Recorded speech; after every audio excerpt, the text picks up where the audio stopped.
Assalamualaikum warahmatullahi wabarakatuh.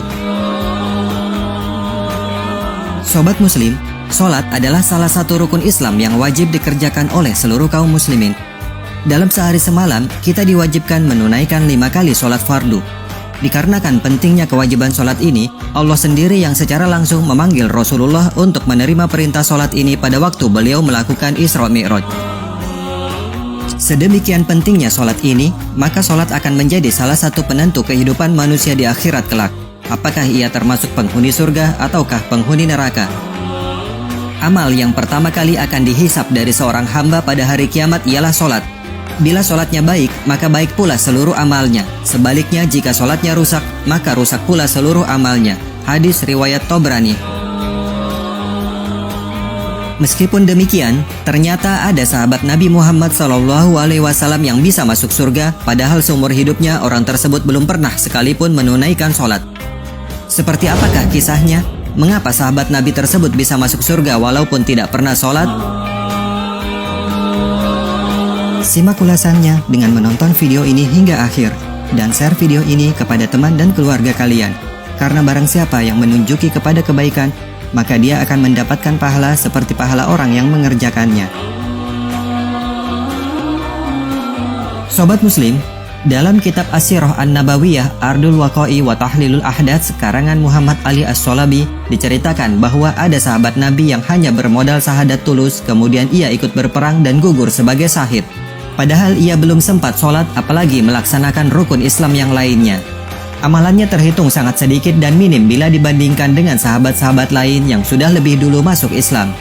Namun dengan pencapaian yang diraihnya, Rasulullah menyebutkan kalau sahabat tersebut adalah salah satu ahli surga. Sahabat itu bernama Usairim. Nama aslinya adalah Amr bin Sabit bin Waqqash. Beliau berasal dari suku Aus, dari Bani Asol. Ketika Sa'ad bin Mu'az masuk Islam beserta suku Aus lainnya, Usairim belum mau menerima Islam karena ia masih merasa ragu. Hatinya belum bisa menerima petunjuk Islam. Ketika terjadi perang Uhud, ia bertanya pada Rasulullah, "Di manakah Sa'ad bin Mu'az? Di manakah teman satu sukuku itu?" Nabi menjawab, "Mereka sedang menuju Uhud untuk membela Islam." Saat itu hatinya sudah terasa mantap untuk menerima petunjuk Islam, sehingga ia langsung menyatakan keislamannya pada Nabi Muhammad SAW. Segera ia memakai baju perangnya, mengambil tombak dan pedang miliknya, dan menaiki kuda lalu bergabung dengan sahabat-sahabat yang lain. Ketika ia berada di medan peperangan, para kaum muslimin kaget dan heran melihat Amr bin Sabit berada di dalam rombongan mereka. "Menjauhlah dari kami, wahai Amr," kata pasukan muslimin menegur Usairim.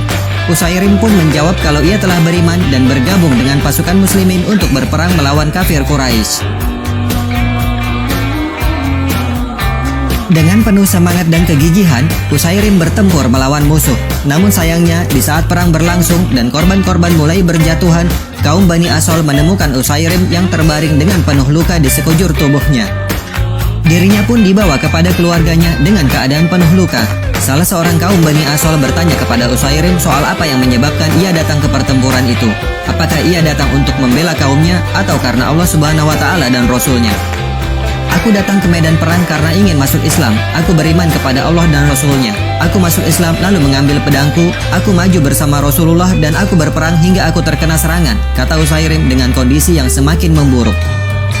Tidak lama kemudian, nafas Usairim berhenti. Dia telah meninggal dunia setelah berjihad di jalan Allah Subhanahu wa Ta'ala. Rasulullah SAW pun bersabda, "Sesungguhnya ia termasuk penghuni surga." Demikianlah sobat muslim, kisah dari Usairim atau Amr bin Sabit. Beliau meninggal dengan sedikit amalan di momen yang terbaik atas izin Allah Subhanahu wa Ta'ala. Dari kisah ini, kita semua belajar dan dapat mengambil makna baiknya bahwa Allah Subhanahu wa Ta'ala sangat-sangat membuka lebar pintu surga bagi hambanya. Meski amalan yang dilakukan Amr bin Sabit sedikit, bahkan belum sempat untuk melakukan ibadah sholat, tapi dia telah membuat amalan itu bernilai luar biasa. Ketulusan, keikhlasan, dan kesungguhan untuk berjuang di jalan Allah itulah yang membuatnya menjadi ahli surga. Wallahu a'lam bishawab. Wassalamualaikum warahmatullahi wabarakatuh.